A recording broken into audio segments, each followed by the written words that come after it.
Jared Fogle? Yes. They're all just judging me, just staring into my soul. Are following me, they're haunting me. My dad is yelling. It's not that bad. Silence, mortal. Club Penguin. The place where I got my first girlfriend. Or boyfriend. I guess I can't be sure that it was a girl. You know, now that I think about it, the Penguins didn't even have genders. I guess the developers were a bit ahead of their time there.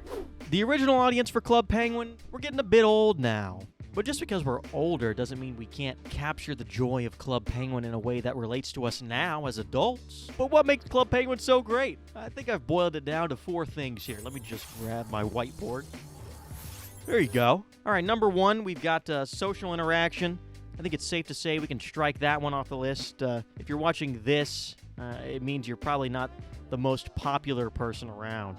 So, also, I didn't want to program netcode for a shitty meme game, so that leaves us with Minigames, fashion, and oh, well, this is Club Penguin for adults, so I guess we can strike that last one off too. Now, before we start working, I need you to ask yourself something. Was Club Penguin a 2D game? Or was it a 3D game? Or was it neither? Or possibly both? When I picture the game in my mind's eye, it was obviously 3D. I mean, I remember the 3D model and the 3D animations. Sure, the background was 2D, but the game was in 3D space. I was so sure of this that I created a 3D project in Unity without a second thought. Stop right there! That is, until I watched this video by Chris Hendricks. He was one of the artists for Club Penguin. Chris shows off the Penguin model, some of the animations they used in the game, and the program they used to make the model and animations. But the 3D models themselves weren't used in the actual game at all. Chris would animate in 3D, and then use a camera in a fixed location to render those animations frame by frame to a sprite sheet. And this vectorized version of the penguins is what we see in game. Yeah, there was never any 3D space. It was all an illusion. So we should make a 2D project then, right? Wrong, you dumb, dummy, stupid idiot, fucking moron. Just because that's what they had to do back in the day to get around the limitations of Flash doesn't mean we have to do that today. Okay, we have new technology now. We have new methods now. One of the drawbacks of their approach was that you had to render every single animation in the game every time you wanted to add a new item to the game. Even if you wanted to do something as simple as adding a new color, you still had to do this. Want a red penguin instead of a blue penguin? Well, you're going to need a red penguin walk animation sprite sheet in 8 different directions. You're going to need a red penguin sit animation sprite sheet. You're going to need a red penguin 4 different dance animation. You're going to need a red penguin. You're going to need a red snowball throw animation. You're going to need a red penguin. All right. Okay, yeah, you get the idea. And you can see how this could quickly blow up and get out of hand. No. I'm going to make my life easy by making this game in 3D space, so all we have to worry about is one penguin model. And all of his drip, of course. So I fired up Blender and I smushed a bunch of shapes together until it started to look like the Club Penguin penguin. I tried searching the internet for a model first, but the results weren't, the best. And after about an hour, I had this little fella. Isn't he cute?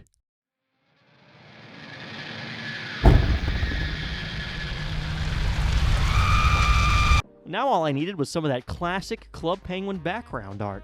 So I made my way over to the Club Penguin wiki, where I found a bunch of 2007-2008 era Club Penguin background art. I ran them through an AI image upscaler so I could increase their quality a bit, and then I tossed them in Photoshop where I could get to work painting over them to give them our own little unique touch for this game.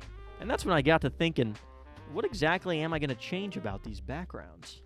And to answer that, I need to talk about Club Penguin Minigames. Club Penguin had an amazing selection of minigames to play back in the day. You had bean counters, sled racing, kart surfer. But my favorite was always Pizzatron 3000. I don't know why, but rushing to get all the ingredients right as the conveyor gets faster and faster, it was the perfect hit of dopamine for my undeveloped child brain. It also happens to most closely resemble the monotonous and soul-crushing work that many of us are used to as adults. Now that got me thinking. If making pizzas every day in real life is a soul-sucking and shitty endeavor, why is it so fun to do it in Club Penguin? I don't want to clock into Little Caesars every day and get paid real money to make real pizzas, but sitting here getting paid fake money to make fake pizzas now, I can get behind that. And that's when I realized, work is work. But video game work, it's not work. Those messy floors in your house really need cleaning? Sorry, too busy for all that. Haven't mowed the yard in a while?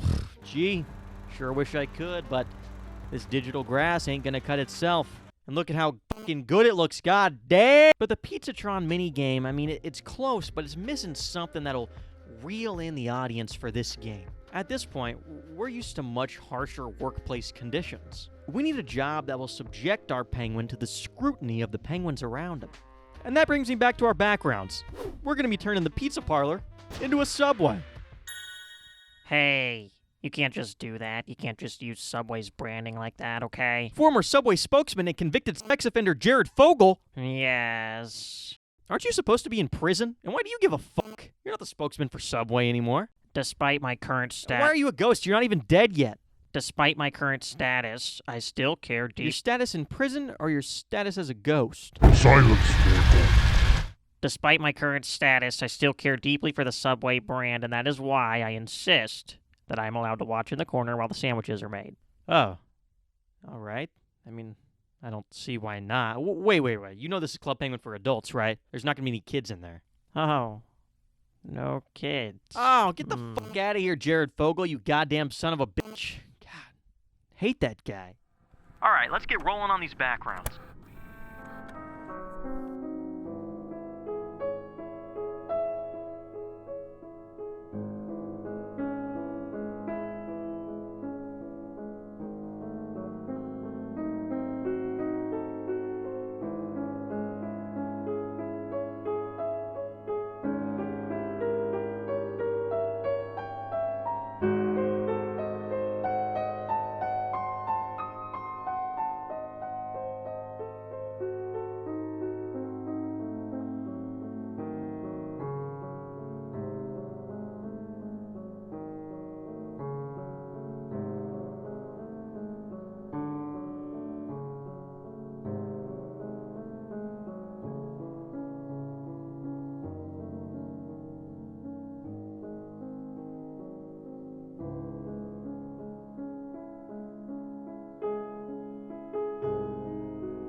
Well, it was awfully time-consuming making those backgrounds, but I think it'll be worth it in the long run. The pizza parlor is now a Subway, of course. The pet store is now a jail. The The coffee shop is now a gun store. And the dance club, it's still basically a dance club. And the gift shop is now a smoke shop. And the smoke shop in my game is perfectly legal, all right? They filed their paperwork with the state of, Wisconsin. Wait. Oh, fuck. I mean, Alaska? Alaska. So that means YouTube can't demonetize this video. I'm just kidding. I don't get paid for these. Yet. With the artwork done, I created a new Unity project and I gave it a proper name. I added my backgrounds and penguin model to the project, and I got to work on implementing some of the functionality. And that's when I reached the first major hurdle of the project. Like I mentioned earlier, Club Penguin was a 2D game that used images of 3D models to make the game feel 3D. It wasn't actual 3D, but my version is actual 3D. You'd think it'd be as simple as putting in a top-down camera and plopping our penguin on the background, but it's not that simple. The backgrounds in Club Penguin weren't drawn from a top-down perspective. They were drawn from about a 45-degree angle. And this gives the illusion of 3D space and depth when it's really just a flat background.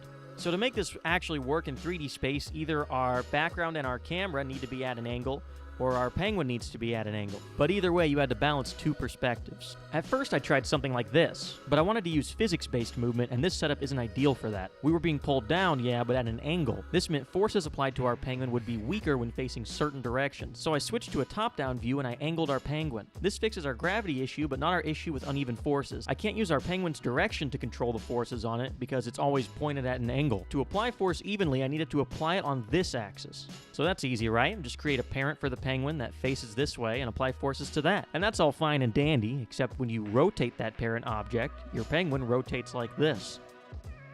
We need to move around this axis, but rotate around this one. And I know there's a math solution for this, but I'm an artist. I wasn't paying attention during algebra. I was drawing pictures of Spider-Man. But fortunately, this person was paying attention in algebra, and they had a similar problem while creating a mounted turret. So I stole their code. You can see here, our game view looks pretty much like what the normal Club Penguin looks like. But if I switch over to the scene view here you can see what the actual world looks like. Handling it this way basically means I get to use rigid body movement for our player. And if you don't know what that means, it basically means we get to use physics and ragdolls. And who doesn't love those things? Now that we can actually walk around in-game, I got to work rigging up our penguin friend in Blender. If you aren't familiar with rigging, a character rig is kind of like an action figure. It's a series of joints connected together that can move and rotate, allowing you to make animations for your models. I used our new rig to make this cute little walk animation. Now that I spent way too much time figuring that out, I could finally move on to our subway minigame. I fired up Photoshop and put together a basic mock-up of the layout and ingredients we would use. I added a few more ingredients than the original Pizzatron to increase variety and difficulty. I hooked up some basic controls and made sure they were working. Touching tomato, touching chicken. Then I jumped right back into Photoshop and created the real artwork for the minigame.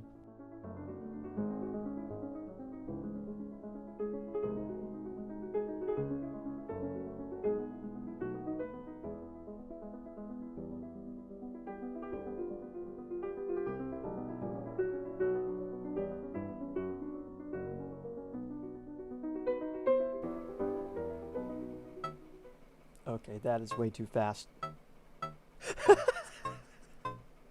They're all just judging me, just staring into my soul. I don't know what to tell you. There's no more tomatoes. It kind of sounds like they're, like the Borg, like a big amalgamation of penguins, and they're communicating to me with this robotic droning sound. After a couple days, I was finished. Here's how it works. Customers pop in, And there's evidence of it. Hello there. and they give you a random order. You have to place the correct ingredients before the sandwich reaches the end of the conveyor. If you get the order right, you're rewarded coins equal to the number of ingredients on the sandwich. If you get the order wrong, the customer kindly lets you know. What are you, stupid? You suck. LMAO. Wrong. Not even close. Did you even graduate high school? And you lose 1 life. As you play, the orders get more and more complex, and the conveyor gets faster. Oh my fuck. And if you lose 3 lives, you lose the minigame. I made the minigame difficulty scale infinitely, and I even created an online leaderboard. So you all can compete against each other to see who the best gamer is, or who has the most offensive username. My score is... So if you think you're more of a gamer than me, feel free to try and beat it, bitch. But be warned, I'm fast. Well, there you have it. We've successfully recreated Club Penguin with our own unique spin on it. And you thought I was gonna stop there, huh, motherfucker? We're not stopping. I mean, I could, but I can't stop thinking about making this look and feel like a comically inappropriate version of Club Penguin. Plus, I didn't want to spend all that time painting environments for you to just walk around them with nothing to do. Also, at this point, I have spent a ridiculous amount of hours making this game, so what's 20 or 40 or 100 more? So we're making a combat system. That's right, Club Penguin Combat. I spent about 30 seconds modeling some guns for our little guy.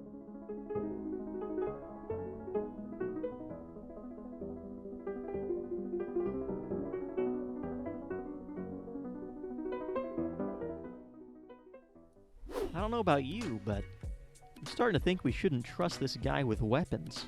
There's just something about his eyes. So here are all the guns. We've got a Glock. Oh wait, hang on, let me just... that's better. We've got a Glock. We've got an AR, a Draco, a Henry rifle, and best of all, an RPG. And do you remember that gun store from earlier? Well, now you can spend your hard-earned coins on purchasing weapons in the gun store, which can be used to fuel murderous rampages on the NPCs around the game. But don't worry, it's only comical cartoon violence. It's not that bad. Okay, all right. But your actions have consequences, and harming innocent penguins will trigger a response from the Penguin Response Initiative for Criminals and Killers. That's these guys right here. They're supposed to look like SWAT, but in-game, they kind of look like those guys in those videos on TikTok where it's like a woman at the gym and she's recording herself working out, and then a guy like briefly glances over at her, and then like she doesn't say anything right then, but after she's done working out, she walks to her car and she talks into her phone camera for like 4 or 5 minutes about how she was just visually assaulted by this guy. It kind of looks like those guys. Anyway, I got tired of testing out combat in a tiny little area, so I designed a bigger arena to test combat out in. And I got to work hooking everything up. And when I was finished, many days later, we had blood effects, ragdolls, UI, camera shake, animations. We had enemy AI added in now. God, their dead bodies are following me. They're haunting me. This kind of reminds me of something. I'm sure there's a bunch of other stuff I'm forgetting. It's all kind of a blur. I gave the pricks billy clubs. We're going to leave it. We're going to leave it just like that. Looks great. Oh yeah, I recorded sounds for when the enemies die.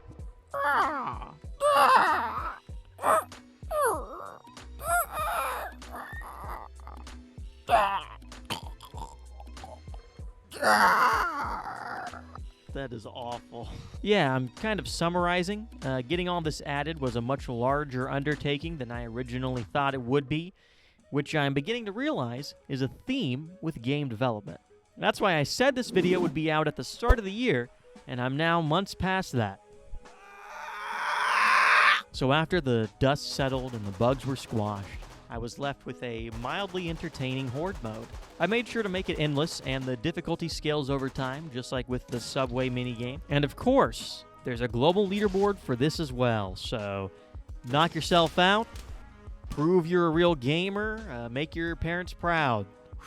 Okay, now I can finally stop there, put a bow on this thing, and oh fuck, I forgot about fashion. Okay, let's model some outfits real quick in Blender, and whoop, there they are. How about that? The magic of editing. That's crazy. We've got a Subway uniform equipped with a nice branded apron, acquired from Subway, of course. We've got a prison outfit for all you naughty boys. You can pick that one up at the jail. There's a stereotypical stoner Rasta outfit that could be mildly racist. I'm not entirely sure. Wasn't my intention. And here we have the gimp suit, attainable from the gentleman's club in town. At first, you might mistake this for a robber costume, but on closer inspection. And for each outfit, I spent way too long painting a catalog image for them to show them in their true glory in that old Club Penguin style, just like the old catalogs in the game.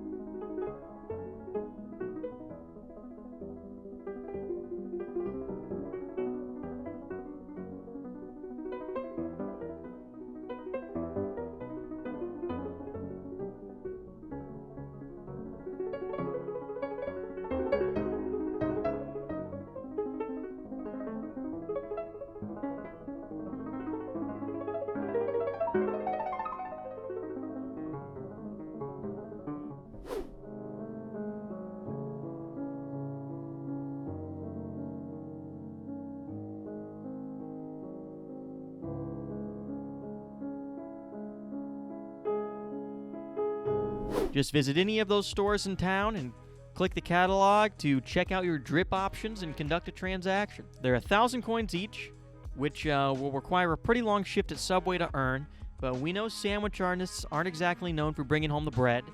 I'm pretty sure that's a health code violation.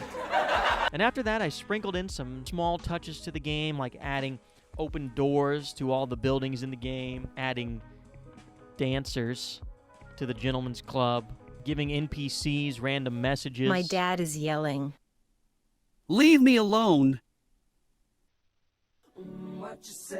Fixing up the UI, fixing a ridiculous amount of bugs, Work on these guys. Oh my god, it crashed my game. adding a settings menu, and it's done. Well, there you have it. It's Club Penguin, but it's ruined. So, not really sure what we accomplished here today. If you like this kind of video, it took a ridiculous amount of time to make, and I make these in my free time, so if you want to see more, you'll have to drop me $80 a month on Patreon. Just kidding. I don't have a Patreon. Yet. But you can subscribe and leave a comment. Let me know if you want me to ruin more beloved childhood games. And if you do, give me suggestions on which ones I should ruin. If you found this video funny or interesting, send it to your AOL Instant Messenger friends list. Disney, get in touch with me. I won't let it go for less than 2 million, though. I also can't end this video without mentioning Polymars, Bargy, and Tantan, all of whom they've all made excellent Club Penguin game development videos, so check those out. For the nerds out there who care, the entire project is 5,067 lines of code. If you want to peruse my code or use any of the assets I made for this project, you can find a project file in the description. And, yeah, bye!